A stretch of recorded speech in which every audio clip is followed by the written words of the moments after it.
And you think Ghana has the funding to pursue that agenda? It has been there before. I've mentioned 2 companies. No, but currently Ghana is in so much debt. But people will eat. People must always eat. People have to. Whether you are happy, whether you are sad, your mother is dead, whatever the case. If you consider even within this kind of economic mess, right? If you consider the post-harvest losses, that is true. That is discouraging farming. Right. We don't have idea, and we want to break this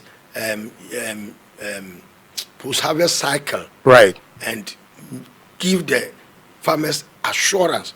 When that they get this assurance, right, that will motivate them to expand. Right. And by that expansion, the mechanized agriculture comes in there, so that we also support them with tractors and everything to expand.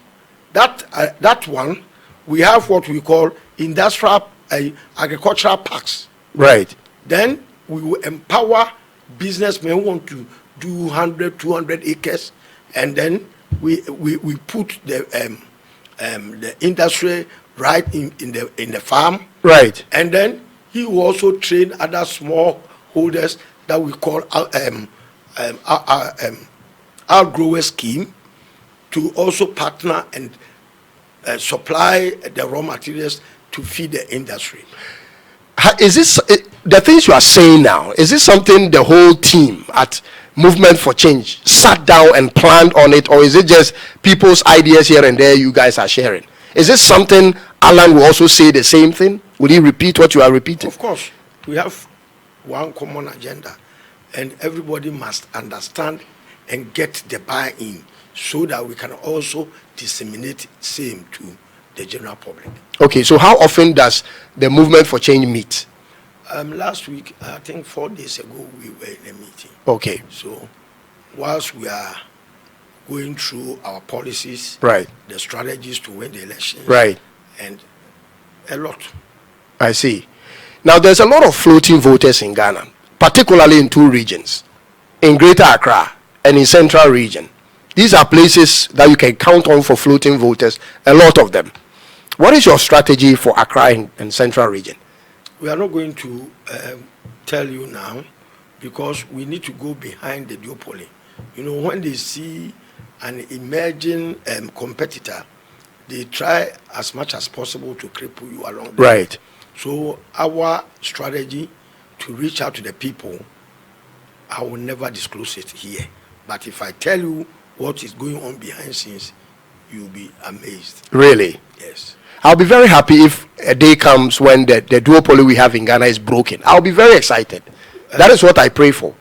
And considering the mess they've created for this and the hardship, right, trust me, this election is going to be different. I hope so. And if you assess Ghana in retrospect, you see that these 2 parties has caused more harm, right, to this country than good. That's correct. So many Ghanaians want a change, not political transfer of power. They want to see real change. That is from the leadership's point of view. Perfect. So that they will depart from this duopoly, right, of equalization and juxtaposing. Right.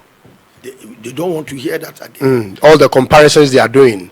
So, you did worse, I'm a little better, so mine is better than yours, and all this. Forgetting that we started with Malaysia, right, Singapore, and South Korea. They don't do that juxtapose.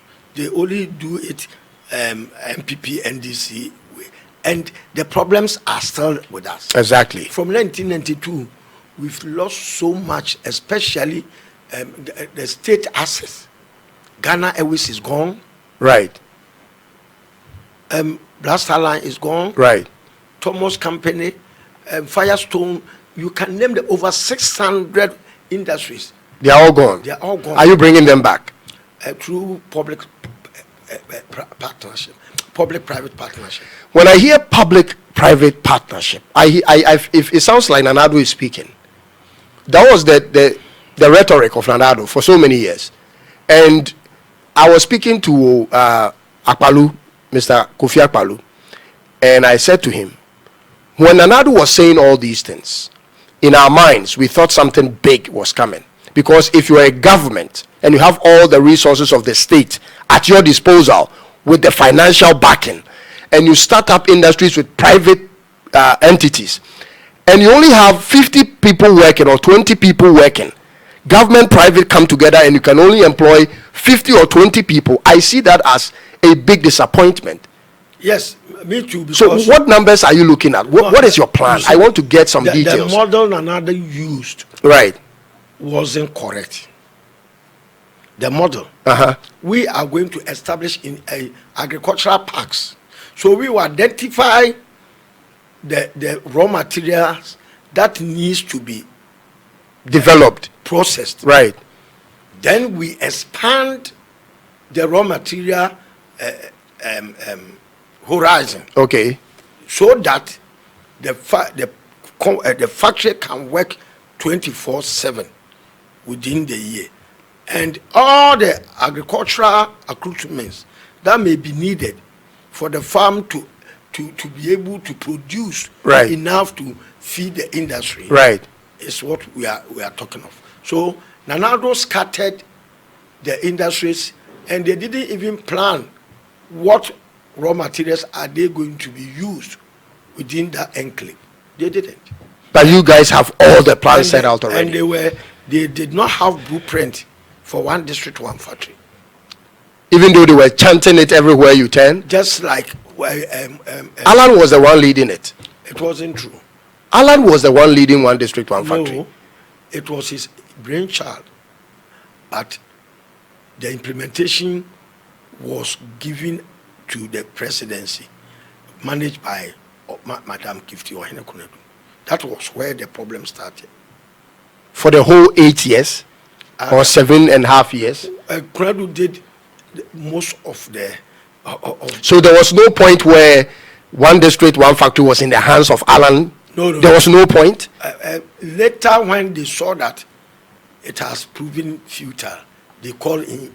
But then, many of them has been given to those involved. I see.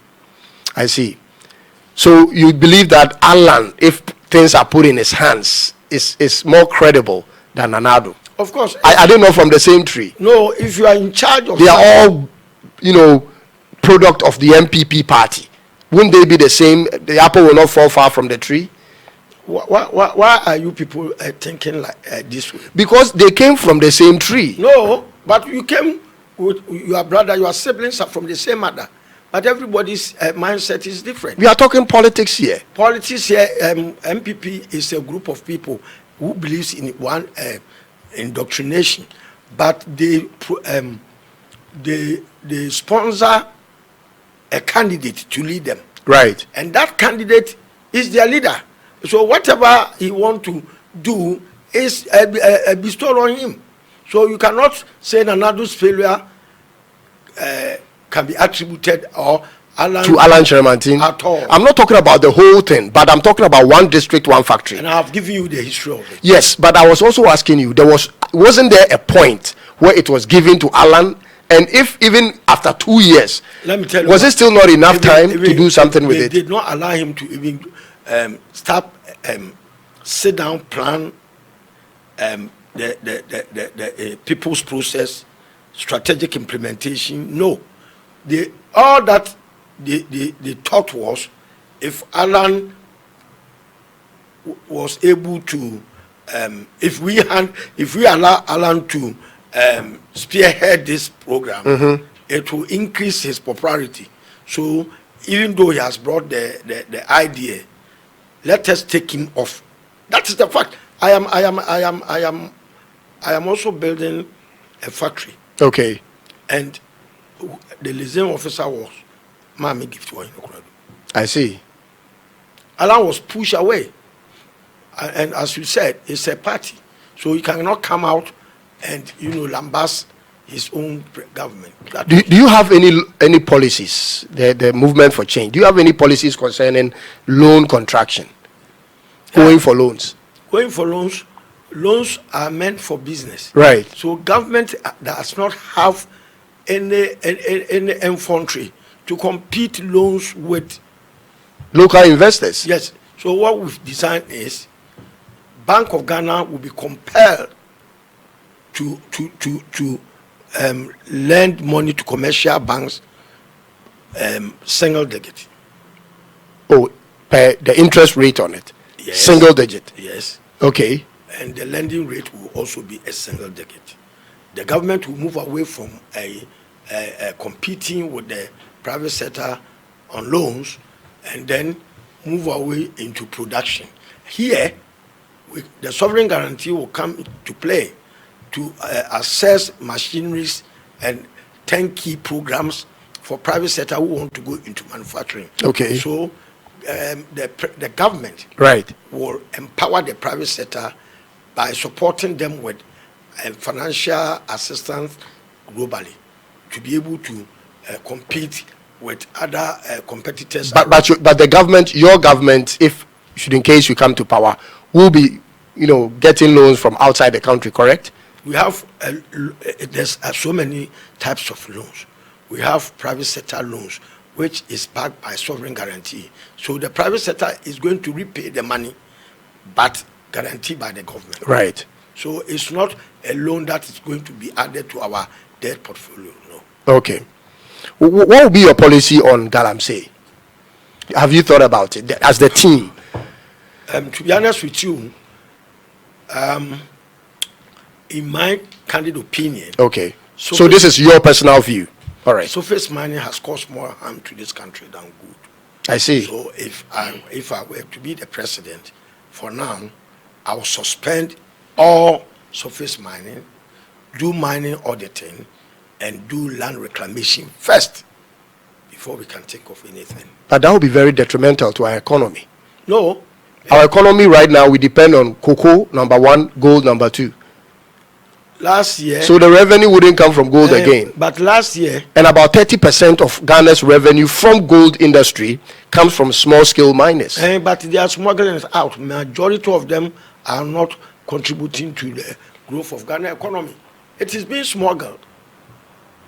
6 billion worth of gold smuggled outside Ghana last year. But if you are not the one who invested in that gold mines, why would that person want to sell it to you?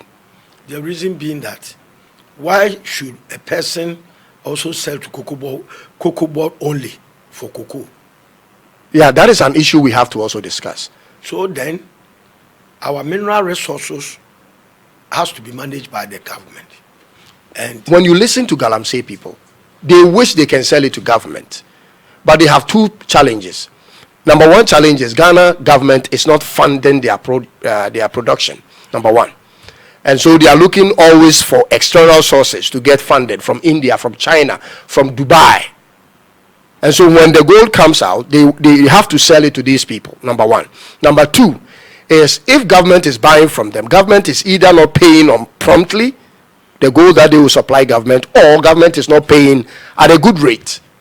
All said and done, we know how much cocoa costs at the international market. Right. And how much government buys them here. Right. Now, everything, our minerals beneath the soil belongs to the government. Belongs to the government. So if the government doesn't have control over your activities, I will stop it straight away, because we must have control. It is vested in the state.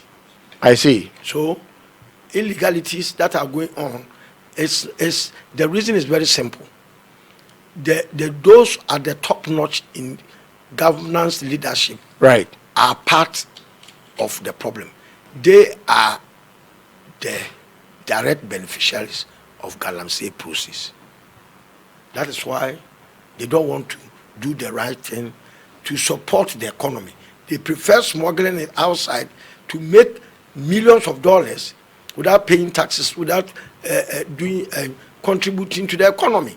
So they are doing illegalities. And look, the only way we can stabilize the cedi is to channel our exports through government. When we do that, and when we were kids, Ashanti Gold Fields, timber firms, when they export, right, 50% of the proceeds from the exports comes back to Bank of Ghana. right. It was mandatory. Okay. So there were a lot of foreign currency in the central bank to operate with, to stabilize the right. Now it is being smuggled. That is why Bank of Ghana struggles to control the foreign currencies depreciations. So we are going to bring and regulate every activities of our minerals extractions. Is it going to be some kind of a socialist democratic governance? Any indoctrination that will give resource, common sense approach is what the whole world is now working with. It's not about socialism, left, right. It's past and gone. What is on the table? What can we do to get resource?